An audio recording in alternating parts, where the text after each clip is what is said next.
안녕하세요. 오늘은 엔트로픽 아시죠? 거기서 내놓은 클로드 AI 모델을 잘 쓰기 위한 프롬프트 엔지니어링 가이드, 이걸 좀 깊이 파헤쳐 보려고 합니다. 여러분이 AI로 더 좋은 결과 얻으실 수 있게 핵심만 쏙쏙 뽑아 볼게요. 네, 오늘 저희 목표는 이 가이드라인을 통해서 언제 또 어떻게 프롬프트를 좀 만져줘야 클로드를 정말 잘 활용할 수 있을지 엔트로픽이 직접 주는 팁들을 통해 알아보는 겁니다. 네, 맞아요. 이게 그냥 AI한테 이거 해줘 하고 명령하는 거랑은 좀 차원이 다르죠. 뭐랄까, 복잡하게 모델 다시 훈련시키고 이런 거 없이도 우리가 AI랑 대화하는 방식을 좀 바꿔서 AI 응답이나 결과물의 질을 확 끌어올리는 그런 방법에 가깝다고 볼 수 있어요. 아, 조율 작업 같은 거군요. 자, 그럼 본격적으로 한번 들어가 볼까요? 가이드 보니까 프롬프트 엔지니어링 이거 시작하기 전에 먼저 할 일이 있다고 하던데요. 뭘 먼저 챙겨야 할까요? 네, 그거 아주 중요합니다. 엔트로픽이 강조하는 게 프롬프트를 막 고치기 전에요. 먼저, 이게 성공이다 하는 기준을 명확하게 정하라는 거예요. 그리고 그걸 실제로 어떻게 테스트할 건지 그 방법부터 마련하라는 거죠. 이게 없으면 그냥 헤매는 거니까요. 아하, 기준 설정이랑 테스트 방법, 그게 먼저군요. 알겠습니다. 그럼 모델을 직접 막 학습시키는 그 미세 조정, 파인 튜닝이라고 하죠. 그거 대신에 언제 프롬프트 엔지니어링에 집중하는 게 더 좋을까요? 이유가 여러 개 있더라고요. 네네. 여기서 진짜 재밌는 포인트가 바로 효율성하고 유연성이에요. 그러니까 프롬프트 엔지니어링은 파인 튜닝보다 훨씬 빠르고요. 돈도 훨씬 적게 들어요. 데이터도 많이 필요 없고요. 또 상황 바뀌면 프롬프트는 쓱 바꾸면 되니까 엄청 빠르게 적응할 수 있다는 거죠. 아, 파인 튜닝은 그만큼 자원도 많이 들고 좀 위험 부담도 있다는 말씀이시군요. 맞습니다. 시간, 비용 많이 드는 건 물론이고 그 모델이 새 거 배우다가 원래 알던 중요한 걸 까먹는 거 있잖아요. 소위 파국적 망각이라고 부르는데 그런 위험도 있고요. 그리고 특히 외부 문서를 주고 그 내용을 기반으로 답하게 할 때는 파인 튜닝보다 프롬프트로 잘 설명해 주는 게 더 효과적일 때가 많다고 해요. 그래요? 네, 프롬프트는 사람이 읽고 이해할 수 있으니까 문제 생겼을 때 고치기도 더 쉽고요. 효율적이고 유연하다니, 정말 매력적인데요? 그럼 실제로 클로드한테서 더 나은 답을 얻으려면 구체적으로 어떻게 프롬프트를 짜야 할까요? 가이드에서 여러 기법들 얘기하던데 좀 핵심적인 것들 짚어주시죠. 네, 엔트로픽이 여러 가지를 제안하는데요. 몇 가지 중요한 원칙이랑 기법을 좀 보면 가장 기본은 역시 명확하고 직접적으로 지시하는 거예요. AI는 사람처럼 막 눈치껏 알아듣는 게 아니니까 뭘 원하는지 아주 정확하게 딱 집어서 말해줘야 합니다. 하긴 당연한 것 같은데 은근히 놓치기 쉬울 것 같아요. 또 뭐가 있을까요? 예시를 사용하는 거예요. 이걸 퓨샷 프롬프팅이라고 하는데 이게 진짜 효과가 좋아요. 그러니까 원하는 결과물이 어떤 형식인지 어떤 스타일인지를 예시 몇 개로 보여주는 거죠. 아, 샘플을 보여주는 거군요. 네, 그렇죠. 자, 이런 식으로 답해줘 하고 딱 보여주면 클로드가 여러분 의도를 훨씬 잘 파악하더라고요. 오호, 그거 좋네요. 그리고 클로드가 생각할 시간 주기라는 기법도 있던데요. 이건 뭔가요? 네. 그거는 이제 연쇄적 사고, 영어로는 체인 오브 thought prompting이라고 부르는 거랑 관련이 깊은데요. 좀 복잡한 질문을 던졌을 때 AI한테 바로 답 내놔! 이게 아니라 그 답을 찾기까지의 생각하는 과정을 단계별로 먼저 설명하게 시키는 거예요. 단계별로요. 네. 예를 들어서 자, 단계별로 차근차근 생각해서 답을 도출해봐 이렇게 요청하는 거죠. 우리가 어려운 문제 풀 때 풀이 과정 쭉 적어보는 거랑 비슷해요. 이렇게 하면 AI가 좀 더 논리적으로 접근해서 복잡한 문제도 더 정확하게 풀어내는 데 도움이 많이 됩니다. 이야, AI한테도 생각할 시간을 주는 게 중요하다니 재밌네요. 그 XML 태그 사용은 좀 기술적인 느낌인데요. 이건 어떤 효과가 있죠? 그건 프롬프트를 좀 더 깔끔하게 구조화해서 AI가 정보를 더 명확하게 알아보게 돕는 방법이에요. 예를 들면 분석해야 할 긴 문서가 있으면 문서랑 문서 태그로 이렇게 감싸주고 질문은 또 질문이랑 질문 태그 안에 넣는 식으로요. 아, 영역을 구분해 주는 거군요. 그렇죠. 이렇게 하면 클로드가 여기까지는 참고 자료고 여기서부터가 내가 답해야 할 질문이구나 하고 훨씬 더 명확하게 구분을 할 수 있게 되는 거죠. 입력 내용이 좀 복잡할 때 쓰면 좋습니다. 네네, 구조를 딱 잡아주는 거네요. 생각보다 간단하면서도 유용하겠어요. 엔트로픽에서는 이런 기법들을 어떤 순서로 써보라고 권하나요? 가장 기본적인 것부터 시작하라고 해요. 일단 명확하고 직접적으로 지시해보고 그래도 좀 부족하다 싶으면 예시를 추가해보고 문제가 더 복잡하면 생각할 시간을 주거나 XML 태그로 구조를 짜는 식으로 점진적으로 시도해보는 게 좋다고 합니다. 자, 오늘 이렇게 쭉 살펴봤는데요. 이 내용들이 결국 여러분께 어떤 의미가 있을까요? 제 생각에는 복잡하게 모델 뜯어고치고 훈련시키지 않아도 우리가 AI랑 어떻게 대화하는지, 그러니까 프롬프트를 얼마나 신경 써서 잘 만드느냐에 따라서 클로드 같은 AI 성능을 진짜 크게 끌어올릴 수 있다는 것 같아요. 훨씬 접근하기 쉬운 방법인 거죠? 데이터셋보다는 오히려 사려 깊은 질문이나 지시 자체의 중요성이 점점 더 커지는 거죠. 여기서 이런 질문 한번 던져볼 수 있을 것 같아요. 이 프롬프트의 구조나 명확성이 AI 응답에 그렇게나 큰 영향을 준다면 혹시 우리가 평소에 생각하고 질문하는 방식 자체가 꼭 공식적인 프롬프팅 상황이 아니더라도요. 그런 우리 습관이 AI가 우리를 위해 해줄 수 있는 일의 가능성을 넓히거나 아니면 반대로 제한하고 있는 건 아닐까요? 여러분도 한 번쯤 생각해 보시면 재밌을 것 같습니다. 맥락이라는 게 AI가 지시의 진짜 의도, 그 본질을 파악하게 돕고요. 또 비슷한 다른 상황에서도 올바른 판단을 내리도록 도와주는 거죠. 그럼 세 번째는 뭔가요? 세 번째는 원하는 결과 형식을 명확하게 전달하는 겁니다. 아, 출력 형식이요? 네, 여기서 좀 재밌는 팁이 하지 말아야 할 것 대신에 해야 할 것을 알려주라는 거예요. 긍정적인 지시 말씀이시죠? 네, 예를 들어서 마크다운 쓰지 마 이렇게 말하기보다는 응답은 부드럽게 흐르는 산문 단락ում 구성해줘처럼 긍정적인 지침을 주는 게 더 효과적이라는 거죠. 어허, 이건 마치 아이한테 뛰지 마 이렇게 소리치는 것보다 살살 걸어볼까 하는 거랑 비슷하네요. 긍정적인 지시가 AI한테도 더 명확하게 받아들여지나 보네요. XML 태그로 구조를 딱 지정하거나 아니면 프롬프트 자체의 스타일과 결과물 스타일을 맞추는 방법도 있었고요. 그리고 또 중요한 게 예시 사용인데요. 이때 좀 신중해야 합니다. 예시 사용이요? 클로드4는 제시된 예시에 굉장히 민감하게 반응해요. 그리고 그 패턴을 배우려고 하거든요. 따라서 프롬프트에 넣는 예시가 정말로 우리가 장려하고 싶은 그런 행동을 반영하는지, 혹시라도 피하고 싶은 방식이 예시에 은근슬쩍 포함되어 있지는 않은지 이걸 잘 살펴봐야 합니다. 아, 자칫 잘못된 예시는 의도치 않은 방향으로 AI를 유도하는 되게 강력한 지침이 될 수도 있어요. 예시가 양날의 검이 될 수 있겠네요. 잘 쓰면 좋은 길잡이지만 잘못하면 오히려 길을 잘못 들게 할 수도 있다. 이거 꼭 기억해야겠어요. 코딩 관련해서도 뭔가 주의할 점이 있었던 것 같은데요? 아, 네. 이 명확성의 원칙. 이게 코딩처럼 딱 구조화된 작업에서도 당연히 중요한데요. 특히 어떤 점이 있냐면 AI가 주어진 테스트 케이스를 통과하는 데만 너무 집중하는 경향이 있다는 거예요. 아, 시험 문제만 푸는 학생처럼요. 그래서 더 일반적이고 견고한 해결책을 놓치는 경우가 생길 수 있습니다. 그러니까 단순 통과가 아니라 요청할 때 이 테스트 케이스뿐만 아니라 모든 유효한 입력에 대해서 올바르게 작동하는 고품질의 범용 솔루션을 작성해줘.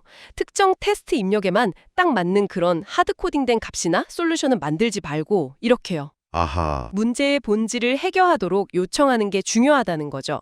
단순히 그냥 시험 통과용 답안 말고 진짜 실전 문제 해결 능력을 요구해야 한다. 이런 말씀이시군요. 자, 오늘 엔트로픽 가이드라인을 통해서 클로드4 프롬프트 엔지니어링의 핵심, 그러니까 명확성, 그리고 맥락 제공, 또 구체적인 형식 지정, 이 세 가지 중요성을 확인해 봤습니다. 들어보니까 AI를 그냥 단순한 도구로만 볼 게 아니라 명확하게 소통해야 하는 협업 파트너처럼 대하는 태도가 중요해 보이네요. 오늘 저희가 이야기 나눈 원칙들은 사실 클로드4뿐만 아니라 다른 AI 모델들이랑 소통할 때도 분명히 도움이 될 겁니다. 프롬프트를 아주 조금만 다듬는 그런 작은 노력이 결과물의 질을 정말 극적으로 향상시킬 수 있거든요.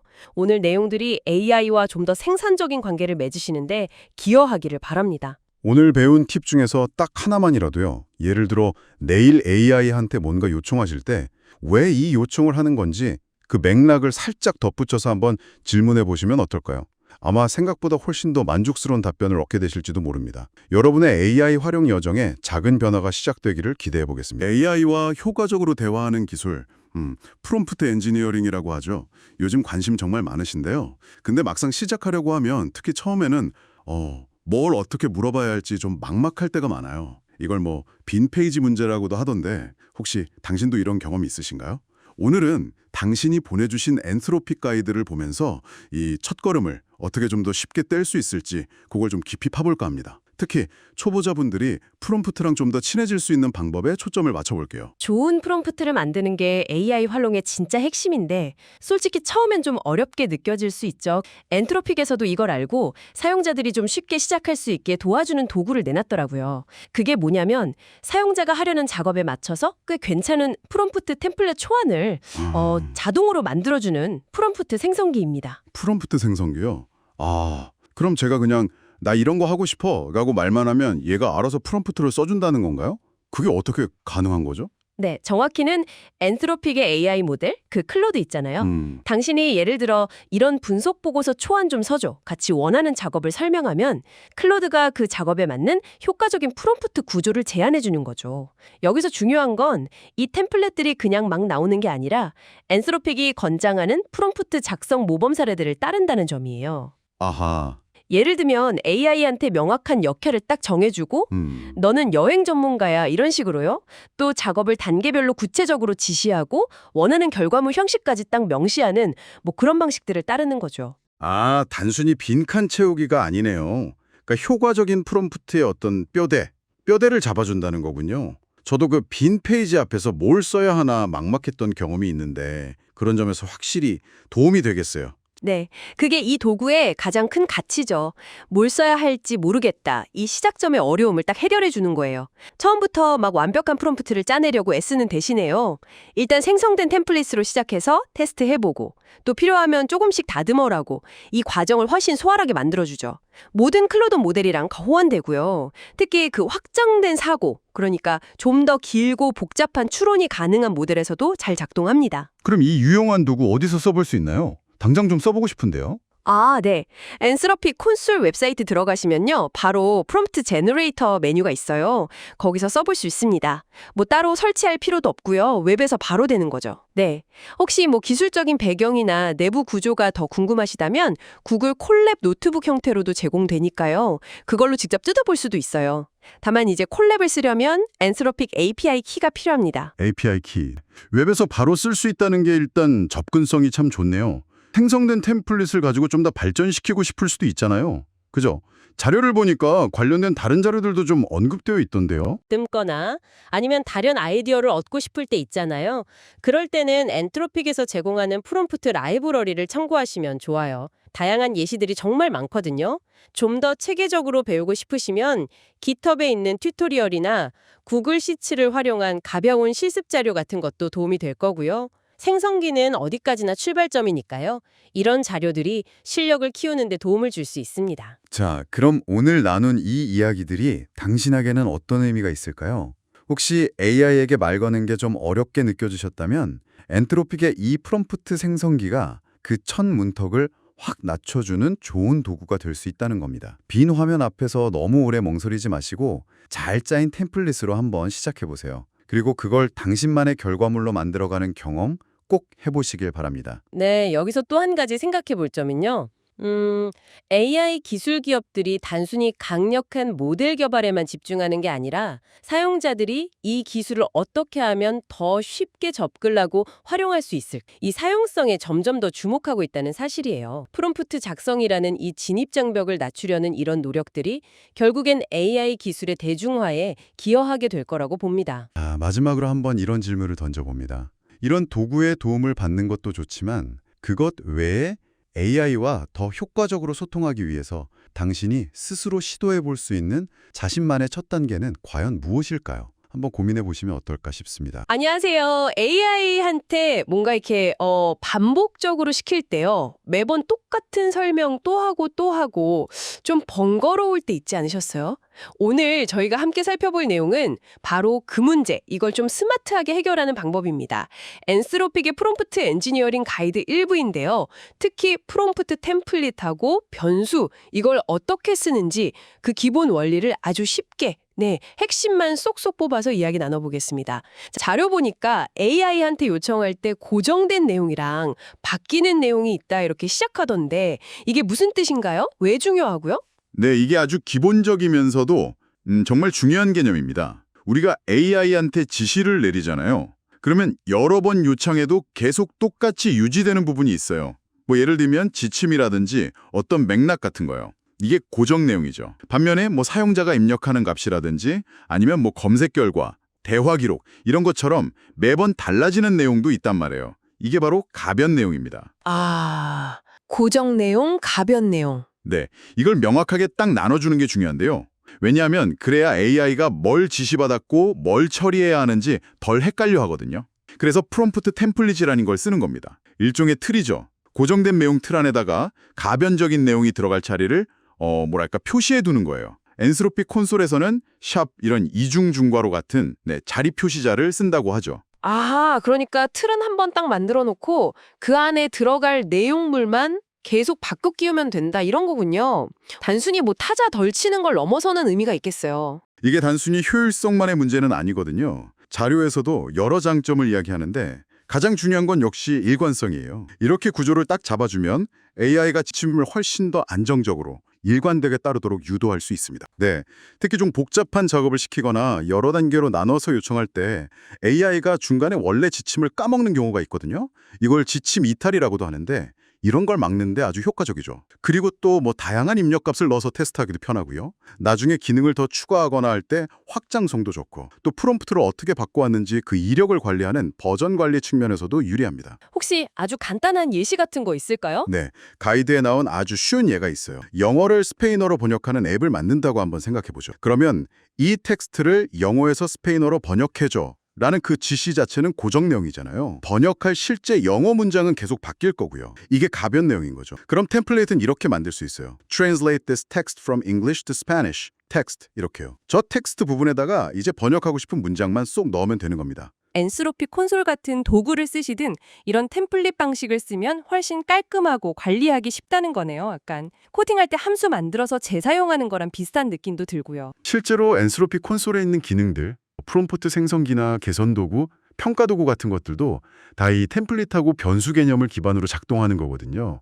그래서 이 템플릿을 잘 이해하고 활용하면 이런 도구들도 훨씬 더 효과적으로 쓸 수 있게 됩니다. AI와 소통할 때 그 구조를 잡는 아주 강력한 첫걸음이라는 생각이 듭니다. 고정된 지침하고 변화하는 입력을 딱 분리하는 것, 이것만으로도 일관성이랑 효율성을 크게 높일 수 있다는 점, 특히 AI를 처음 다뤄보시는 분들도 꼭 기억해 두시면 좋겠습니다. 여기서 한 걸음만 더 나아가서 생각해 볼 만한 질문이 하나 있어요. 아까 제가 구조화가 중요하다고 말씀드렸잖아요. 이 가이드 뒷부분에 보면 XML 태그, 그러니까 태그 이런 거 있잖아요. 이런 태그 사용을 언급하는데요. 단순히 변수 같은 자리 표시자를 쓰는 걸 넘어서 이렇게 좀 더 명시적인 태그를 쓰면 AI가 지침이랑 실제 내용을 구분하는데 구체적으로 어떤 점이 더 좋을 수 있을까요? 이 부분을 한번 고민해 보시면 프롬프트를 어떻게 더 잘 구조화할 수 있을지 그 시야가 좀 더 넓어지실 겁니다. 프롬프트 엔지니어링, 좀 더 잘 쓰고 싶은데 어디서부터 시작해야 할지 좀 막막하게 느껴지신 적 있으신가요? 오늘은 엔트로픽의 프롬프트 개선 도구라는 걸 통해서요. 이 개념을 초보자분들 눈높이에서 한번 쉽게 풀어보려고 합니다. 이 도구가 여러분의 프롬프트를 어떻게 더 효과적으로 만들 수 있는지, 특히 좀 복잡한 작업을 시킬 때 어떻게 도움이 되는지 같이 한번 보죠. 자, 네, 오늘 이 자료를 보면서 이 프롬프트 개선 도구가 정확히 뭐고 또 어떻게 작동하는지 그리고 여러분이 AI랑 더 잘 소통하는데 이걸 어떻게 쓸 수 있는지 알아보는 게 목표예요. 뭐랄까, 프롬프트 작성에 아직 좀 익숙하지 않은 분들께는 AI한테 원하는 걸 명확하게 전달하는 그런 좋은 시작점이 될 수 있을 것 같습니다. 특히 그 정확성이 아주 중요할 때 있잖아요. 그런 복잡한 작업에서 AI의 성능을 높이는 데 도움을 준다고요? 작동 방식이 생각보다 굉장히 체계적인데요. 이게 총 4단계로 이루어져요. 일단 프롬프트 안에서 예시 같은 걸 먼저 찾아내고요. 그 다음엔 좀 명확하게 섹션을 나누려고 XML 태그를 써서 구조화된 초안을 만들어요. XML 태그로 뭔가 좀 더 체계적으로 보이게 하는 건가 보네요? 네, 그렇죠. 그리고 세 번째 단계가 사실 핵심인데 AI가 이제 어떻게 생각하고 답을 찾아야 하는지 그 상세한 추론 과정 있잖아요. 그걸 사고 과정 설명이라고 하는데 그걸 추가하고 좀 다듬는 거죠. 네, 마지막으로는 이제 기존에 있던 예시들도 이 새로운 사고 과정을 잘 보여주도록 업데이트를 하고요. 이 사고 과정 지침이라는 게 AI한테 그냥 답만 딱 내놔. 이게 아니고요. 마치 우리가 수학 문제 풀 때 풀이 과정 쓰듯이 논리적인 단계를 하나하나 밟아나가라고 요구하는 거예요. 이렇게 하면 좀 복잡한 문제도 중간에 길을 잃지 않고 더 정확한 결론에 도달하도록 돕는 거죠. 와, 그렇게 개선된 프롬프트는 그럼 확실히 좀 다르겠네요. AI의 생각하는 길, 그 사고 과정을 안내하는 지침도 있고, 내용을 또 깔끔하게 정리하는 XML 태그도 쓰고요. 입력부터 결과까지 그 단계별 추론을 보여주는 예시 형식도 있고, 심지어 AI가 응답 시작할 때 방향을 잡아주는 미리 채우기까지 포함된다고요? 그 XML 태그 같은 경우는 AI가 정보를 읽을 때 뭐랄까 문서의 제목이랑 소제목 딱딱 달아주는 거랑 비슷해요. 그래서 복잡한 요청도 훨씬 체계적으로 이해하고 처리하게 도와주고요. 미리 채우기 프리필즈는 예를 들어 AI가 답변 시작할 때 분석 시작하겠습니다. 이런 식으로 첫 문장을 딱 정해주는 거예요. 그러면 우리가 원하는 결과 형식이나 톤으로 대화를 시작하게끔 유도하는 역할을 하죠. 결국 단순히 이거 해줘, 이걸 넘어서 어떻게 생각하고 답을 찾아야 하는지 그 구체적인 레시피를 딱 주는 셈입니다. 듣고 보니 정말 체계적인데, 근데 또 한편으로는 이렇게까지 상세하게 지시하는 게 오히려 AI의 좀 유연성이나 창의성 같은 걸 해치지는 않을까요? 모든 상황에 이런 정교함이 꼭 필요한 건 아닐 수도 있잖아요. 실제로 이 도구로 만든 프롬프트는 보통 더 길고 상세한 응답을 유도하거든요. 그래서 응답 속도라든지 아니면 비용 같은 게 아주 중요한 경우에는 오히려 더 간단한 프롬프트를 쓰는 게 나을 수 있어요. 이게 모든 상황에 맞는 만능 열쇠는 아니라는 거죠. 안녕하세요. 오늘은 여러분과 함께 인공지능과 어떻게 하면 더 효과적으로 소통할 수 있을지 이른바 프롬프트 엔지니어링의 기본에 대해 자세히 한번 파헤쳐 보려고 합니다. 네. 자료는 엔스로픽의 클로드 모델 사용 가이드에서 가져왔고요. 어떻게 프롬프트를 써야 AI가 우리가 원하는 답을 좀 더 정확하게 내놓을 수 있는지 여기에 초점을 맞춰볼 거예요. 자, 한번 시작해 볼까요? 네, 좋습니다. 오늘 살펴볼 내용의 핵심 비유가 재밌어요. AI를 마치 똑똑하긴 한데 회사에 막 들어와서 아직 업무 스타일이나 맥락 같은 걸 전혀 모르는 신입사원처럼 대하라는 거거든요. 아, 신입사원이요. 그거 재밌네요. 네. 그러니까 이 신입한테는 아주 그냥 구체적이고 명확한 지침이 필요하다는 거죠. 이게 왜 중요하고 또 어떻게 하면 더 명확하게 소통할 수 있는지 실제 사례들을 보면서 얘기해보죠. 그 신입사원 비유 확 와닿는데요. 그럼 가장 중요한 원칙, 그거부터 짚어주시죠. 자료에서 제일 강조하는 게 뭐예요? 네. 바로 명확하고 직접적이며 상세하게 지시하라는 겁니다. 이게 핵심이에요. 명확하고 직접적이고 상세하게. 네. 왜냐하면 AI는 뭐랄까 사람처럼 숨은 뜻을 읽거나 우리가 당연하게 여기는 배경 지식 같은 걸 모르잖아요. 그렇죠. 우리는 그냥 아는 건데. 맞아요. 우리가 무심코 빼먹는 정보들이 AI한테는 혼란을 줄 수 있는 거죠. 그래서 지시사항에 좀 애매함이 없도록 최대한 구체적으로 써주는 게 아주 중요합니다. 자료에서 이런 확인 방법도 제안해요. 내가 쓴 프롬프트를 동료한테 딱 보여주고 이거 이해돼요? 물어보라는 거예요. 아, 동료가 헷갈리면 AI도 헷갈릴 수 있다. 바로 그거죠. 네, 좋은 방법 같아요. 아, 그래서 그냥 요약해줘 이렇게 툭 던지면 안 되고 훨씬 더 많은 정보가 필요하다는 거군요. 예를 들면 이 요약본은 누가 읽을 건지, 어떤 목적으로 쓸 건지 이런 맥락 정보 같은 거요. 정확합니다. 맥락을 주면 AI가 결과물의 방향을 훨씬 잘 잡아요. 예를 들어 볼게요. 개인정보 보호 때문에 중요하죠. 어떤 이름은 바꿔야 하고 또 어떤 건 놔둬야 하고 그런 건가요? 네, 맞아요. 예를 들어 자료에 나온 것처럼 고객 이름은 커스터머 아이디 형식으로 바꾸고 이메일 주소는 email id@example.com 이걸로 바꿔줘. 근데 제품명은 그대로 둬야 해. 이런 식으로요. 아하! 그리고 처리된 메시지만 마이너스 이걸로 구분해서 보여줘. 이렇게 어떤 정보를 어떻게 바꿀지 또 어떤 형식으로 결과를 줄지 단계별로 아주 상세하게 알려줘야 실수가 없어요. 그냥 애매하게 지시하면 중요한 정보가 남거나 아니면 엉뚱한 결과가 나올 수 있죠. 와, 정말 구체적이네요. 이런 상세함이 그럼 다른 종류의 요청에도 다 적용되는 건가요? 예를 들어서 저는 코드만 딱 필요할 때가 있거든요. 그럼요. 만약에 코드 말고 다른 부연 설명 같은 거 필요 없으면 다른 설명은 필요 없고 코드만 출력해줘. 이렇게 명확하게 요구하는 게 훨씬 좋습니다. 그렇군요. 그리고 또 만약에 여러 단계로 작업을 시켜야 한다면 그럴 땐 번호 목록이나 아니면 글머리 기호 있잖아요. 그런 걸 써서 순서대로 딱딱 지시하면 AI가 그 순서를 따라서 처리할 가능성이 훨씬 커집니다. 아, 단계별로요. 그냥 신규 기능 나왔는데 마케팅 이메일 하나 써줘. 이렇게 하면 AI가 뭐 타깃 고객이 누군지, 핵심 기능을 뭘로 잡아야 할지, 분위기는 어떻게 할지 이걸 자기 맘대로 정해버려요. 그리고 데이터 암호화, 플랫폼 동기화, 실시간 협업 기능 이 세 가지를 꼭 강조해줘. 톤은 전문적이면서도 약간 친근하게 가고 행동 유도 문구 CTA라고 하죠. 이건 30일 무료 캠값한 시작하기 이걸로 넣어줘. 아 그리고 제목은 50자 넘지 않게 이렇게 구체적으로 요구사항을 쫙 전달하면 결과물이 훨씬 만족스럽게 나온다는 거죠. 와, 네, 디테일할수록 좋아요. 결과물의 그 형식 자체를 딱 지정해 주는 것도 되게 중요한 팁이 될 것 같아요. 그 시스템 장애 보고서 분석 예시 보니까 가끔은 막 긴 설명보다는 핵심만 딱딱 보고 싶을 때가 있잖아요. 바로 그 점입니다. 네, 그냥 요약 좀 해줘 이게 아니라 서로는 쓰지 말고 원인이 뭐였는지, 얼마나 지속됐는지, 영향받은 서비스는 뭔지, 사용자 수는 몇 명인지, 예상 손실액은 얼마인지 이것만 간결하게 목록으로 만들어줘.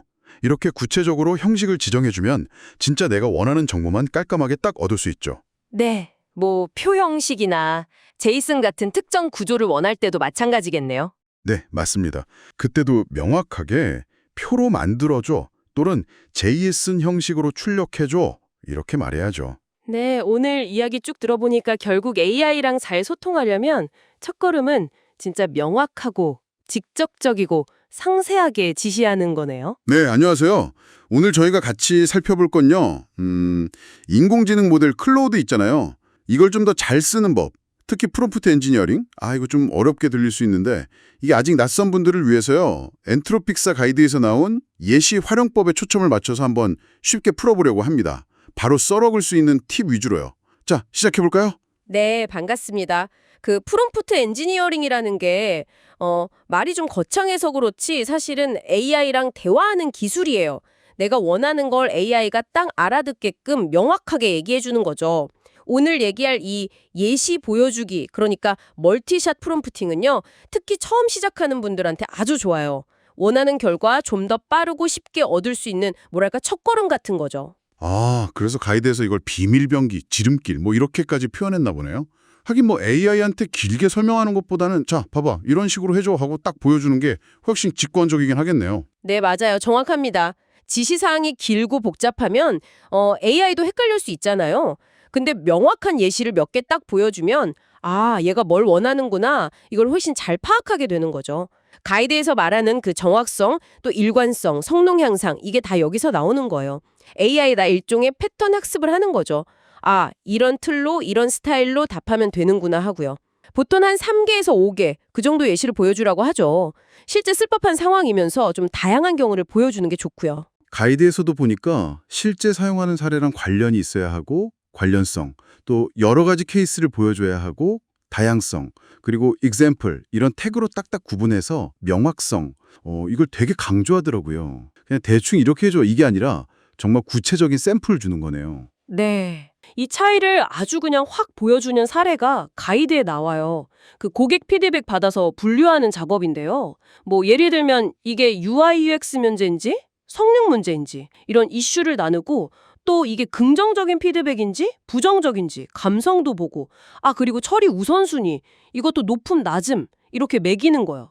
네네. 처음에는 그냥 이 피드백들 분석 좀 해줘 이렇게만 던졌더니 클로드가 분석은 하긴 했는데 좀 아쉬웠어요. 뭐랄까 피드백 하나에 카테고리가 여러 개 해당될 수도 있는데 하나만 콕 집어서 얘기한다거나 아니면 갑자기 막 길게 부연 설명을 늘어놓는 거예요. 정작 필요한 정보만 딱 뽑아내기가 좀 어렵게 됐죠. 그렇죠. 딱 필요한 것만 받고 싶은데. 네. 그런데 example 태그를 써서요. 그 안에다가 입력, 고객 피드백 내용 하고 출력, 카테고리, 유형 1, 유형 2, 감성, 긍정, 부정, 우선순위, 높음, 낮음 딱 이런 식으로 원하는 결과 형식을 담은 예시를 몇 개 넣고 다시 시켜봤더니 와, 결과가 완전 달라지더라고요. 아주 그냥 깔끔하게 딱 요청한 그 형식 그대로 나왔어요. 여러 카테고리도 정확하게 다 뽑아주고 불필요한 설명 같은 거 싹 빠지고 진짜 원하는 데이터만 얻게 된 거죠. 바로 그 차이군요. 진짜 보고서 쓰거나 데이터 정리할 때 저렇게 딱 떨어지는 결과가 필요하잖아요, 사실. 그럼 복잡한 거, 뭐 코딩 이런 거 잘 몰라도 좋은 예시 몇 개만 잘 준비하면 AI 결과물을 내가 원하는 대로 확 바꿀 수 있다는 거네요. 이거 진짜 실용적인 팁인데요. 지름길 맞네요. 네, 맞습니다. 결국 핵심은 그거예요. 명확하게 소통하는 거. 좋은 예시를 준다는 게 뭐 대단한 기술이라기보다는요, AI랑 효과적으로 대화하는 방법에 더 가까운 거죠. 근데 진짜 놀라운 건 이렇게 어떻게 보면 간단한 방법 하나 추가했을 뿐인데 결과물의 퀄리티가 눈에 띄게 확 좋아진다는 거예요. 그래서 이게 여러분께 어떤 의미가 있냐면요. 프롬프트 엔지니어링이라는 게 뭔가 되게 어렵고 막 기술적인 지식이 엄청 필요할 것 같지만 꼭 그렇지만은 않다는 겁니다. 오늘 배운 이 예시 활용법처럼 당장 한번 시도해 볼 수 있는 방법으로도 AI한테서 훨씬 더 쓸만한 만족스러운 결과물을 얻어낼 수 있다는 거죠. 이게 중요한 시작점이 될 수 있어요. 네, 오늘 저희와 함께 이 유용한 정보들 같이 깊게 들여다봐 주셔서 정말 감사합니다. 오늘은 AI와 좀 더 똑똑하게 대화하는 기술이죠. 프롬프트 엔지니어링의 세계로 함께 들어가 보겠습니다. AI가 마치 사람처럼 생각의 단계를 밟아가게 만드는 생각의 사슬, 영어로는 코오티 기법을 좀 집중적으로 파헤쳐 볼까 합니다.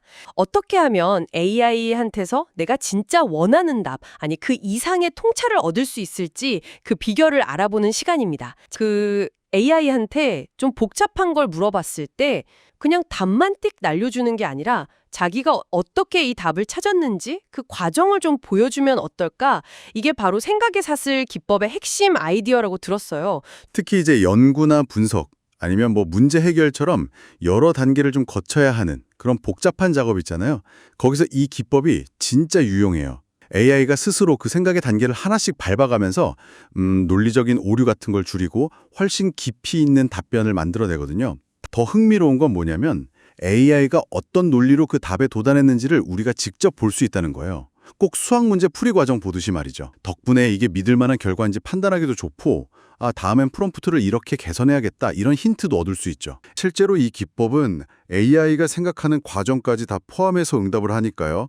당연히 응답 길이가 길어지죠. 그래서 약간의 지연 시간, 그러니까 답변이 나오는데 시간이 조금 더 걸릴 수 있어요. 따라서 모든 작업에 이게 만능 해결책은 아닙니다. 정말 좀 깊은 사고나 분석이 필요한 그런 복잡한 문제에 쓰는 게 효과적이죠. 예를 들어서 오늘 서울 날씨 어때? 이런 간단한 질문에 굳이 단계별로 생각해봐 라고 하면 그냥 답변만 느려지는 거잖아요. 상황에 맞게 쓰는 지혜가 필요합니다. 그럼 실제로 AI한테 이 생각의 사실을 쓰도록 지시하려면 어떻게 해야 할까요? 네, 핵심 원칙은 AI가 자기 생각 과정을 명시적으로, 그러니까 눈에 보이게 출력하도록 요구하는 겁니다. 가장 쉬운 방법은요, 프롬프트에 그냥 직접적으로 쓰는 거예요. 단계별로 생각해 보세요. 또는 영어로 think step by step 이렇게요.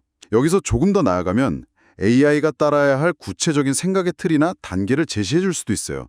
예를 들어 먼저 장점을 분석하고 다음으로 단점을 분석한 뒤 마지막으로 종합적인 결론을 내줘. 이런 식으로요. 그러면 이제 thinking이나 answer 같은 XML 태그를 쓰는 방법이 있습니다. 이걸 쓰면 AI의 생각 과정이랑 최종 답변을 명확하게 딱 구분하도록 지시하는 거거든요.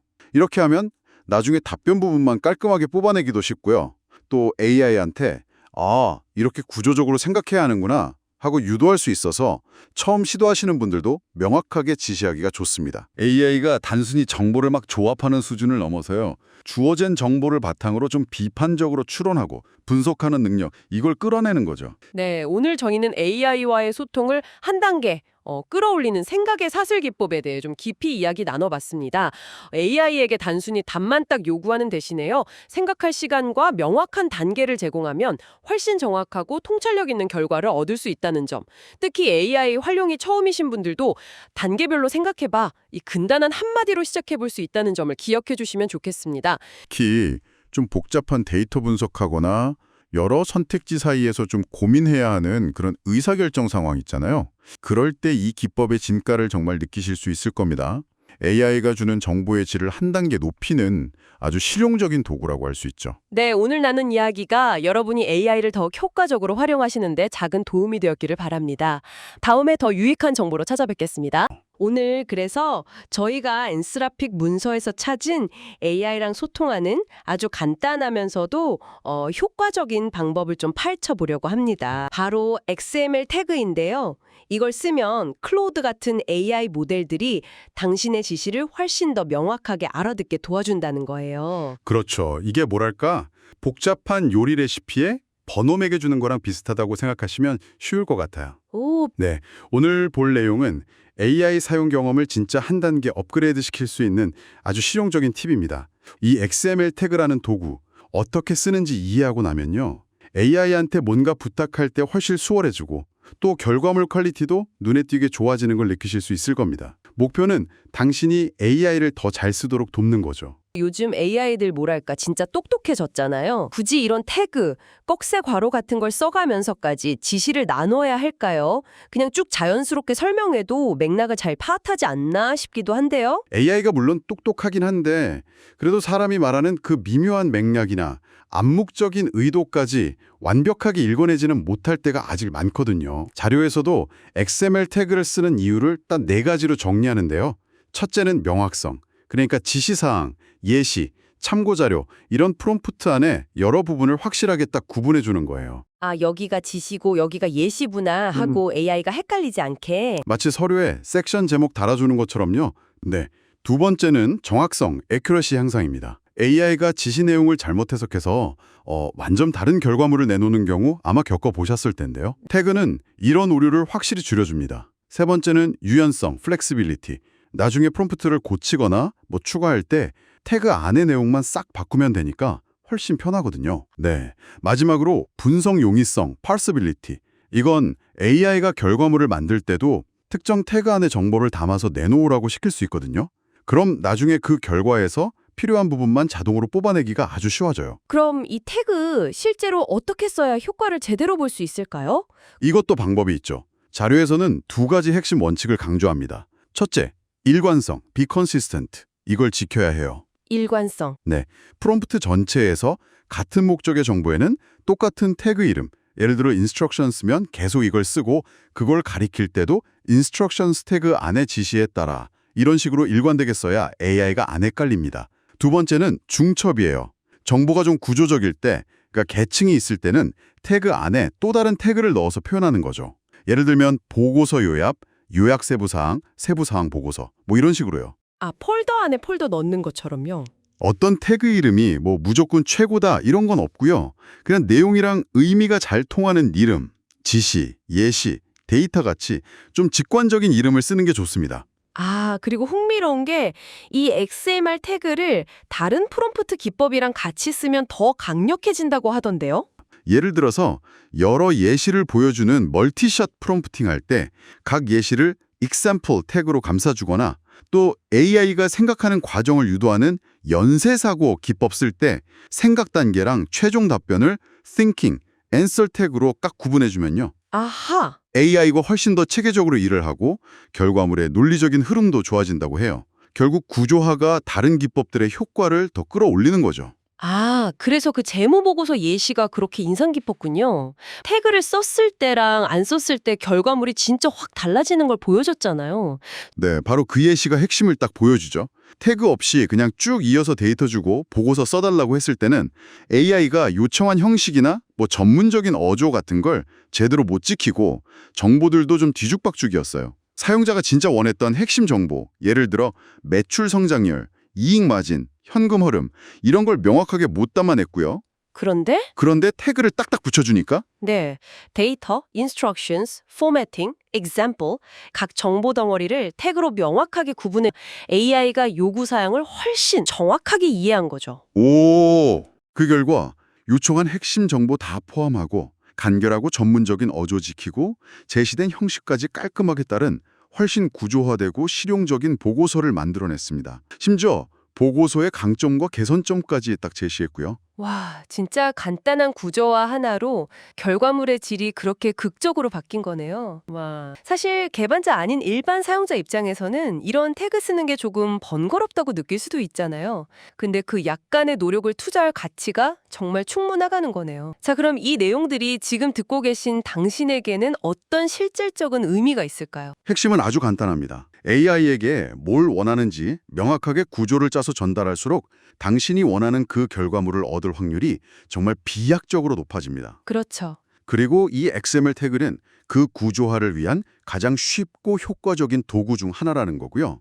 이게 복잡하고 긴 작업 시킬 때만 유용한 게 아니에요. 의외로 간단한 요청에서도 명확한 구조는 AI의 오해를 줄여주니까 결과적으로 당신의 소중한 시간과 노력을 아껴주는 거죠. 아, AI 도구를 그냥 쓰는 걸 넘어서 잘 쓰기 위한 핵심 기술인 셈입니다. 초보자분들도 바로 써먹을 수 있고요. 네, 오늘 저희는 엔스로픽의 자료를 바탕으로 XML 태그를 써서 AI에게 더 명확하게 지시하는 방법을 살펴봤습니다. 핵심은 정말 구조화된 요청이 더 나은 결과를 만든다. 이거네요. 프롬프트 엔지니어링 처음이신 분들도 바로 시도해볼 수 있을 만큼 간단하니까요. 한번 꼭 활용해보시면 좋겠습니다. 마지막으로 한번 생각해보실 질문을 던지면서 마무리할까 합니다. 오늘 저희가 이야기 나눈 instructions나 example 같은 구체적인 태그 말고도요. 당신의 좀 복잡한 생각이나 요구사항을 AI에게 효과적으로 전달하기 위해서 또 어떤 구조화 방법을 사용할 수 있을까요? 다음번에 AI랑 대화하실 때 이 질문을 한번 염두에 두신다면 AI 활용 능력을 한 단계 더 발전시키는 계기가 될 수 있을 겁니다. 안녕하세요. 오늘 저희가 함께 살펴볼 자료는 엔트로픽의 클로드 AI 사용 설명서 중 일부인데요. 주제는 바로 프롬프트 엔지니어링. 그중에서도 AI에게 특정 역할을 부여했을 때 결과가 어떻게 달라지는지에 대한 내용입니다. AI를 처음 접하시거나 아니면 더 나은 결과물을 얻고 싶은 당신에게 아주 흥미로운 시간이 될 겁니다. 자, 한번 자세히 살펴볼까요? 저희 목표는 명확합니다. 이 역할 부여 기술, 이게 왜 중요하고 또 어떻게 활용하는지 이걸 아주 쉽고 명확하게 이해하는 것입니다. 네, 복잡하게 느껴질 수 있는 프롬프트 엔지니어링의 기본 원리 중 하나를 당신의 것으로 만드는 거죠. 자료에 따르면요. AI에게 역할을 부여하는 것, 그러니까 이걸 롤 프롬프팅이라고 부르던데요. 이게 시스템 프롬프트를 활용하는 가장 강력한 방법 중 하나라고 합니다. 그냥 일반적인 지시 대신에 특정 역할을 딱 지정해 주는 거죠. 네, 맞아요. 이게 왜 강력할까요? 자료에서는 한 3가지 이유를 들더라고요. 첫째는 정확성 향상. 특히 법률 분석이라든지 재무 모델링 같은 좀 복잡한 작업에서 효과가 크다는 거고요. 둘째는 맞춤형 어조 조절인데요. 예를 들어 아주 간결한 CF 스타일이 필요할 수도 있고 아니면 좀 창의적인 카피라이터 스타일이 필요할 수도 있잖아요. 근데 역할 부여로 이걸 조절할 수 있다는 거죠. 그리고 셋째는 집중력 향상입니다. 역할이라는 그 맥락 안에서 AI가 주어진 작업 범위에 더 집중하게 된다는 거예요. 여기서 흥미로운 점은 역할 부여가 AI의 능력을 특정 방향으로 딱 집중시킨다는 겁니다. 아, 그렇군요. 그럼 기술적으로는 어떻게 하는 건가요? 특별한 코딩이 필요한가요? 생각보다 간단합니다. 그 메시지스 API라는 게 있는데 거기에 시스템이라는 매개 변수, 파라미터가 있어요. 거기에 예를 들어서 시스템 이꼴 당신은 포춘 500대 기업의 노련한 데이터 과학자입니다. 이런 식으로 역할을 넣어주는 거죠. 그냥 텍스트로요. 네, 텍스트로요. 중요한 팁은 이 시스템 영역에는 역할을 명시하고 구체적인 작업 지시는 사용자 입력, 그러니까 유저 턴에 넣어서 분리하는 게 좋다는 겁니다. 역할은 시스템에, 지시는 유저에. 알겠습니다. 네, 그리고 역할의 구체성, 이게 또 중요합니다. 자료 예시에도 나오지만 그냥 데이터 과학자라고 하는 것보다 포춘 500대 기업의 고객 인사이트 분석 전문 데이터 과학자처럼 구체적으로 명시할수록 더 깊이 있는 통찰이 나올 수 있다는 거죠. 와, 확실히 그냥 데이터 과학자랑은 느낌이 확 다른데요. 그렇죠. 이게 결국 결과물의 깊이와 직결된다고 볼 수 있습니다. 여기가 정말 흥미로워지는 부분인데요. 실제 사례를 통해 그 차이를 한번 보죠. 첫 번째가 법률 계약서 분석이었죠. 역할 없이 그냥 분석해달라고 했을 때는 일반적인 요약만 제공했다고 하네요. 면책 조항이나 책임 한도가 있는데 이게 그냥 표준적이다. 이렇게 평가하고 넘어갔다는 거죠. 중요한 위험을 놓친 거고요. 네, 맞아요. 예를 들면 그 책임 한도가 고작 $500였어요. 근데 이걸 표준적이라고 AI가 판단한 거죠. $500요?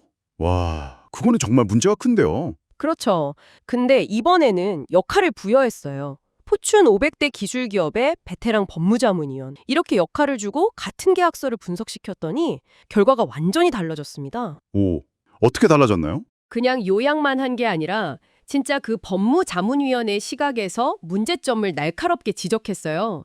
예를 들면 과도하게 넓은 면책 조항이라든지 아까 말한 그 터무니없이 낮은 책임한도 $500, 그리고 우리가 수정한 기술에 대한 공동 소유권 문제 같은 거요. 이런 심각한 위험들을 조목조목 짚어내면서 심지어 이 계약서에 서명하지 마십시오. 이렇게 강력하게 의견까지 제시했습니다. 와, 역할 하나 바꿨을 뿐인데 이건 거의 다른 AI가 된 수준인데요. 네, 그렇죠. 이게 바로 역할 부여의 힘입니다. 단순 요약을 넘어서서 해당 역할의 전문성, 그 관점에서 정보를 비판적으로 분석하게 만드는 거죠. 마치 전문가의 안경을 쓰고 문제를 보는 것과 같다고 할까요? 비유가 아주 적절하네요.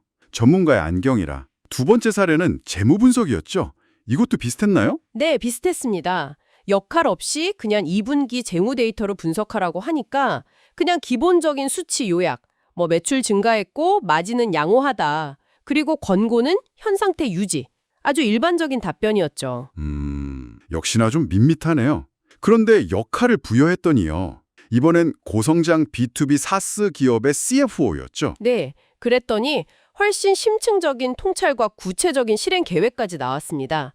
예를 들면 SMB, 그러니까 중소기업 마케팅 예산 일부를 엔터프라이즈 영업 쪽으로 재분배하자. 또 뭐 비필수 인력 채용은 일단 동결하고 새로 만든 AI 기능이 연간 반복 매출, ARL에 얼마나 기여해야 하는지 목표를 설정하자. 이런 제안들이요. 와, 이건 정말 CFO가 할 법한 이야기들인데요. 그냥 숫자 요약이랑은 차원이 다르네요. 도를 해석하고 행동 계획을 도출하니까요. 이게 중요한 질문을 던져줍니다. 주어진 역할이 어떻게 정보의 해석과 활용 방향 자체를 바꾸는가 하는 점이죠. 네. 결국 AI에게 구체적인 역할을 부여하는 것은 AI가 정보를 바라보고 분석하는 그 렌즈 자체를 바꿔주는 것과 같다. 이렇게 정리할 수 있겠네요. 자, 이 모든 것이 당신에게 무엇을 의미할까요?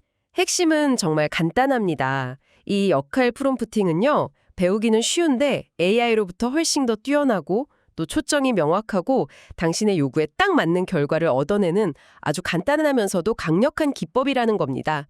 뭐랄까, 일반적인 AI 보조 도구를 특정 분야의 가상 전문가로 변모시키는 스위치 같은 거죠. 이제 당신 차례입니다. AI에게 맡기고 싶은 작업을 한번 떠올려 보세요. 어떤 역할을 부여하면 당신에게 가장 유용한 결과물을 얻을 수 있을까요? 예를 들어 설득력 있는 마케팅 문구를 쓰고 싶다면 경험 많은 베테랑 카피라이터 역할을 주거나요?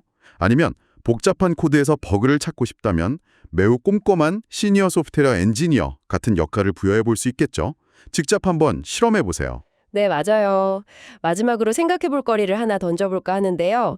이 자료에서는 주로 직업 명칭을 역할로 사용했잖아요. 뭐 법무 자문위원, CFO 이런 식으로요. 그런데 만약에 단순히 직업이 아니라 뭐랄까 아주 신중하고 비판적인 회의론자라든지 아니면 숨겨진 기회를 먼저 찾아내는 낙관적인 탐험가 혹은 모든 주장의 약점을 파고드는 악마의 변호인 같은 이런 어떤 특정한 사고방식이나 철학적 관점을 역할로 부여한다면 어떨까요? 오, 그것도 재밌겠는데요? 빛 탐색해 볼 만한 아주 흥미로운 지점이라고 생각합니다. 안녕하세요. 혹시 AI한테 좀 복잡한 일을 시켰는데 얘가 뭘 빼먹거나 결과가 좀 이상해서 답답했던 경험 다들 한 번쯤 있으시죠? 네, 저도 가끔 그럴 때가 있습니다. 오늘은 바로 그럴 때 도움이 될 만한 이야기를 해보려고 합니다. 엔스로픽의 가이드라인을 바탕으로요. 복잡한 요청을 아주 잘게 쪼개서 AI의 성능을 끌어올리는 방법, 이른바 프롬프트 연결에 대해서 좀 깊이 파헤쳐볼까 합니다. 네, 프롬프트 체이닝이라고 하죠. 이게 왜 중요하고 또 여러분이 이걸 어떻게 써먹을 수 있을지 그 핵심만 오늘 딱 정리해 드릴게요. 자, 그럼 이 프롬프트 연결이라는 거, 이게 결국엔 AI가 한 번에 처리하기엔 좀 버거운 그런 큰 작업을 여러 개로 나누는 그런 전략인 거죠. 네, 맞습니다. 사람이 복잡한 프로젝트 할 때 단계별로 나누는 거랑 똑같다고 보시면 돼요. 엔스로픽 자료에서도 이게 왜 좋은지 몇 가지 이유를 딱 짚어주는데요. 오, 뭔가요? 우선 정확도가 확실히 올라갑니다. AI가 각 단계마다 목표 하나에만 딱 집중하니까요. 오류가 줄어들죠. 아, 집중력 분산을 막는 거군요. 그렇죠. 그리고 명확성도 높아져요. 지시사항 자체가 단순해지니까 AI도 덜 헷갈리고 결과도 더 명확해지고요. 하긴 한 번에 10가지 시키는 것보다 하나씩 시키는 게 낫겠네요. 그리고 또 중요한 게 문제 추적이 정말 쉬워져요. 만약 결과가 이상하다, 그럼 전체를 다 뜯어고칠 필요 없이 딱 어느 단계에서 문제가 생겼는지 찾아내서 그 부분만 고치면 되거든요. 오, 그건 정말 효율적인데요. 여기서 이제 핵심은 그거예요. AI가 각 단계에 온전히 집중하게 만든다는 거. 뭐랄까, 멀티태스킹 시키는 것보다 하나씩 순서대로 처리하게 하는 거죠. 실수가 줄어들 수밖에 없습니다. 확실히 단계별로 집중하면 뭘 놓치는 일은 줄겠네요. 그럼 이게 모든 작업에 다 좋은 건가요? 아니면 좀 특별히 더 유용한 그런 작업들이 있을까요? 매번 이렇게 나누는 것도 일일 텐데요. 아, 좋은 질문이에요. 매번 그럴 필요는 없고요. 가이드라인에서도 주로 여러 단계를 거쳐야 하는 좀 복잡한 작업에 효과적이라고 말합니다. 예를 들면요. 예를 들어서 방대한 연구 자료를 쫙 모아서 보고서 하나를 만들어야 한다거나 아니면 범줄 계약서 같이 엄청 길고 복잡한 문서 있잖아요. 네네. 거기서 특정 조건들만 쑥쑥 뽑아내야 할 때, 이럴 때 아주 유용하죠. 아하. 또 콘텐츠 제작 과정처럼 리서치하고 개요 짜고 초안 쓰고 또 수정하고 이런 반복적인 작업 흐름에도 잘 맞아요. 그렇군요. 본질적으로는 이거예요. AI한테 한 프롬프트에 너무 많은 지시를 때려 넣거나 아니면 여러 종류의 분석이나 변환을 동시에 요구할 때, 그럴 때 생길 수 있는 정보 과부하를 막아주는 겁니다. 정보 과부하. 확 와닿는 표현이네요. 그럼 청취자분들이 이걸 실제로 한번 써보고 싶다 하면 어떻게 시작해야 할까요? 가이드에 구체적인 방법 같은 것도 좀 나와 있나요? 네, 있습니다. 비교적 명확한 단계를 제시하는데요. 첫째는 당연히 전체 작업을 논리적인 하위 작업으로 잘 나누는 겁니다. 이게 중요해요. 네, 일단 나누고. 둘째는 각 단계에서 나온 결과를 다음 단계로 확실하게 넘겨주기 위해서 예를 들어 XML 태그 같은 걸 쓰라고 권장해요. 결과물 이런 식으로요. 태그로 딱 표시를 해주는 거군요. 그렇죠. 그래야 AI가 이게 이전 단계 결과물이구나 하고 정확히 입력값으로 쓸 수 있거든요. 셋째는 각 단계는 딱 하나의 목표만 갖도록 심플하게. 하나의 단계, 하나의 목표. 네, 마지막으로는 실제로 AI가 수행하는 걸 보면서 각 단계를 조금씩 계속 수정하고 개선해 나가는 거죠. 반복적으로요. 성능을 보면서 계속 튜닝하는 거네요. 맞아요. 근데 여기서 재미있는 팁이 하나 있는데 특정 단계가 계속 말썽이다, 잘 안 된다, 그러면 그 부분만 딱 떼서 별도로 테스트하고 수정할 수 있다는 거예요. 전체를 다시 돌릴 필요 없이요? 네, 디버깅이 훨씬 편해지죠. 시간 절약도 되고요. 이야, 그 디버깅 팁은 정말 실용적이네요. 시간 절약에 크겠어요? 혹시 가이드라인에 나온 구체적인 성공 사례 같은 것도 있을까요? 좀 더 와닿게요. 그럼요. 아주 인상적인 예시가 하나 있는데 의료 연구 논문을 요약하는 자가 수정 체인이라는 거예요. 자가 수정이요? AI가 스스로요? 네, 좀 신기하죠. 첫 프롬프트에선 일단 논문 요약을 시켜요. 평범하게. 네. 근데 다음 프롬프트에서 AI한테 역할을 주는 거예요. 너는 아주 까다로운 리뷰어야 하고. 그래서 방금 자기가 만든 그 요약본의 정확성, 명확성, 완전성 이런 걸 스스로 평가하게 만듭니다. 와, 자기 자신을 평가한다고요? 그렇죠. 그리고 마지막 세 번째 프롬프트에선 그 두 번째 단계에서 나온 평가 피드백 있잖아요. 그걸 바탕으로 첫 번째 요약본을 개선해라. 이렇게 지시하는 거죠. 대단하네요. 구조화된 단계를 통해서 AI가 자기 작업을 검토하고 더 좋게 만든다. 와, 진짜 흥미로운데요. 네, 상당히 똑똑한 활용법이죠. 안녕하세요. 오늘 저희가 함께 살펴볼 자료는요. 그 엔트로픽에서 직접 공개한 긴 문맥 프롬프팅 비결입니다. 특히 클로우드 같은 AI한테 있잖아요. 아주 긴 보고서나 여러 자료를 한꺼번에 주고 뭔가 똑똑하게 답을 얻고 싶을 때 바로 당신에게 필요한 그런 실용적인 기술들이죠. 네, 이번 탐구의 목표는 명확합니다. 이 자료 속 핵심 기술을 좀 파헤쳐서 당신이 AI 잠재료를 최대한 끌어낼 수 있도록 돕는 거. 엔트로픽의 가이드니까 이건 정말 믿을만 하겠죠. 네, 맞습니다. 특히 그 클로드 3 모델처럼 20만 토큰, 이거 정말 어마어마한 양의 정보를 한 번에 처리하는 모델을 다룰 게는요, 그냥 자료를 넣는 것만으로는 좀 부족할 수 있어요. 오늘 우리가 살펴볼 팁들은 AI가 당신이 준 그 방대한 자료 있잖아요. 그걸 그냥 훑는 게 아니라 핵심을 정확히 이해하고 분석하게 만드는 그런 구체적인 전략들이에요. AI가 당신 의도를 더 잘 파악하도록 길들이는 기술. 네, 그렇게 볼 수도 있겠네요. 길들인다. 그거 재밌는 표현인데요? 그럼 첫 번째 비결부터 바로 알아보죠. 그 엔트로픽 자료 보니까 아주 긴 문서, 예를 들어 2만 토큰 넘는 그런 거요. 그런 자료는 당신 질문이나 지시사항보다 앞에, 그러니까 프롬프트 맨 처음에 두는 게 효과적이래요. 이게 모든 클로드 모델에서 성능을 눈에 띄게 높여준다고 하는데요. 네네. 이게 상당히 흥미로운 지점입니다. 그 엔트로픽 테스트 결과에 따르면요. 질문을 맨 마지막, 그러니까 문서 뒤에 배치했을 때 응답 품질이 최대 30%까지 향상될 수 있다고 합니다. 정말 단순히 순서만 바꿨을 뿐인데 말이죠. 와, 30%요? 그냥 순서만 바꿨는데 그 정도라고요? 이야, 이건 정말 당장 써먹어봐야 할 팁인데요? 네, 그렇죠. 특히 막 복잡한 보고서 분석 맡길 때 정말 유용하겠어요. 그럼 자, 두 번째 팁으로 넘어가 볼까요? 이번엔 여러 문서를 다룰 때 쓰는 방법이라고요. 맞습니다. 여러 개의 문서를 AI에게 줄 때는 말이죠. 그냥 이렇게 쭉 나열하는 것보다는 그 XML 태그 있잖아요. 그걸 써서 구조를 좀 명확하게 잡아주는 게 훨씬 좋습니다. 예를 들면 각 문서를 더큐먼트 인덱스는 1, 그리고 더큐먼트 인덱스는 2, 더큐먼트 뭐 이런 식으로 감싸는 거죠. 그리고 문서 제목이나 출처 정보 같은 것도 타이틀이나 소스 같은 태그로 명시해주면 더 좋고요. 그러니까 AI한테 자, 여기 문서 뭉치가 있는데 이게 첫 번째 파일 내용이고 또 이건 두 번째 파일 내용이야. 이렇게 딱딱 알려주는 거군요. 마치 파일에 이렇게 라벨 붙여주는 것처럼. 정확합니다. 네, 명확성. 이게 핵심이에요. 이렇게 구조화를 해주면 AI가 각 문서 내용을 헷갈리지 않고 정확하게 구분해서 참조할 수 있게 됩니다. 여러 자료를 비교하거나 아니면 특정 문서 내용을 기반으로 답변해야 할 때 AI가 길을 잃지 않도록 깔끔하게 안내판을 세워자는 거랑 같은 효과죠. 네, 정보가 복잡할수록 이 구조화의 힘이 정말 발휘됩니다. 구조화로 호동을 막는다. 네, 이것도 진짜 중요하겠네요. 알겠습니다. 자, 그럼 마지막 세 번째 팁은 또 어떤 건가요? 이것도 긴 텍스트에서 뭔가 찾아낼 때 쓰는 기술이라고 들었는데요. 네, 이건 AI에게 답변을 바로 요구하기 전에요. 한 단계를 더 거치게 하는 방식이에요. 바로 내 질문과 관련된 핵심 인용구를 먼저 찾아줘. 그 다음에 그 인용구를 바탕으로 질문에 답해줘 라고 요청하는 거죠. 이걸 사전 계산 단계 아니면 인용구 우선 추출 단계 이렇게 볼 수 있습니다. 바로 그거부터 찾게 한다라. 이거는 AI가 좀 헛다리 짚는 거 그걸 방지하는 데 도움이 되겠는데요. 혹시 잘못된 정보 가져올까 봐 걱정될 때요. 바로 그겁니다. 네, 특히 아주 긴 문서에서 특정 정보를 정말 정확히 찾아야 할 때 아주 효과적이에요. AI가 그 방대한 텍스트 속에서 관련 없는 정보들, 그러니까 일종의 노이즈를 스스로 좀 걸러내고 실제로 중요한 정보에 집중하도록 유도하는 거죠.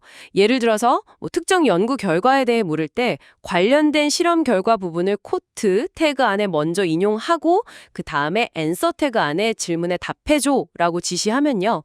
훨씬 더 근거가 명확하고 신뢰도 높은 답변을 얻을 수 있습니다.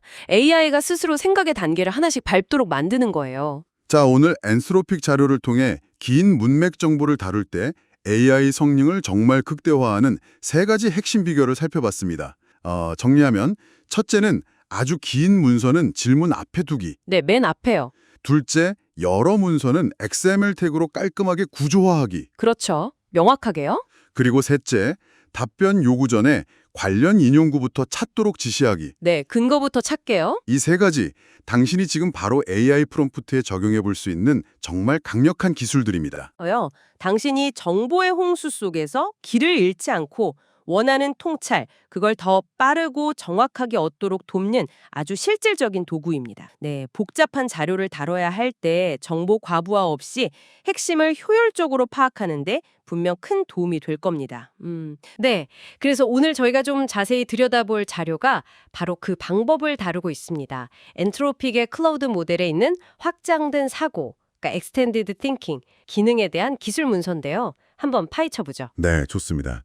이 자료를 통해서 확장된 사고, 이게 정확히 뭐고 또 언제 쓰면 좋은지, 그리고 이걸 최대한 활용하려면 프롬프트를 어떻게 짜야 하는지 그런 구체적인 기법들을 알아볼 겁니다. 오, 여러분께서 AI로 좀 더 복잡하고 깊이 있는 작업을 하실 때 도움이 될 만한 핵심 정보들만 쏙쏙 뽑아드릴게요. 단순히 AI한테 더 오래 생각해 라고 하는 것 이상으로 어떻게 하면 AI의 그 사고 과정을 좀 효과적으로 유도하고 개선할 수 있을까? 이게 핵심 질문일 텐데요.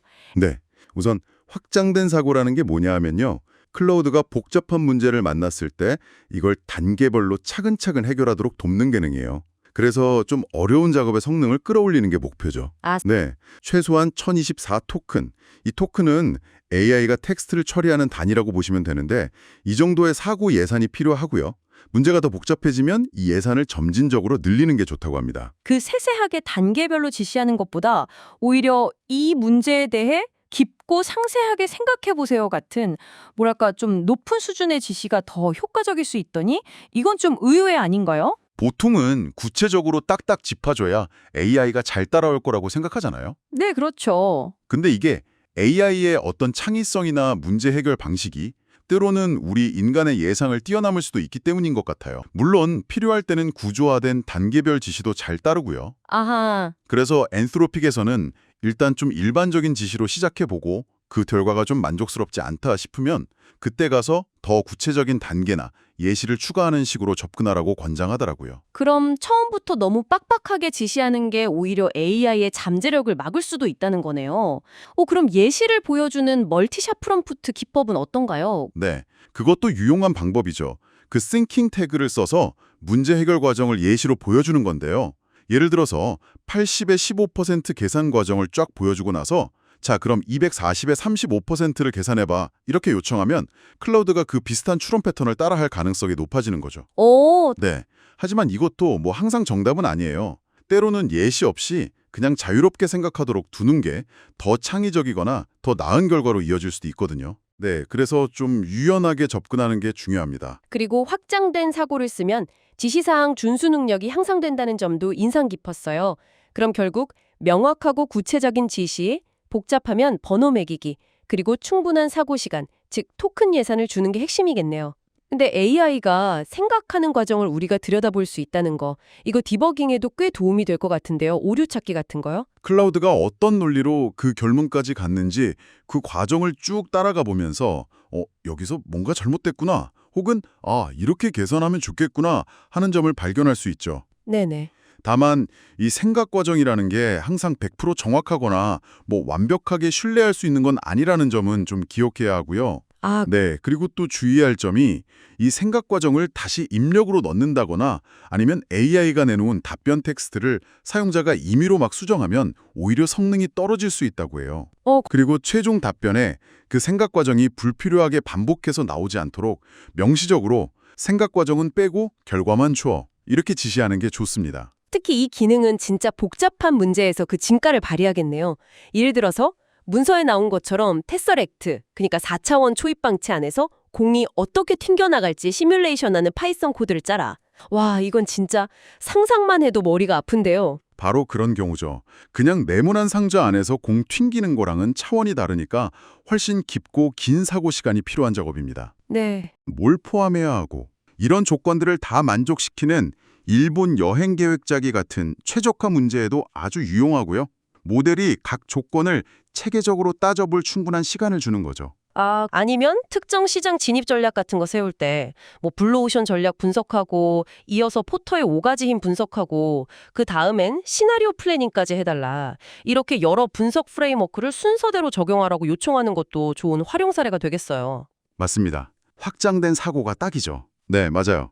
AI가 스스로 자기가 한 걸 검토하고 오류를 수정하도록 유도하는 겁니다. 예를 들어서 코드를 다 짜기 전에 n은 0, 1, 5, 10 같은 테스트 케이스로 먼저 검증해줘 라거나 이전 단계 결과가 예상대로 나왔는지 분석해보고 넘어가 같은 자연스러운 지시를 하는 거죠.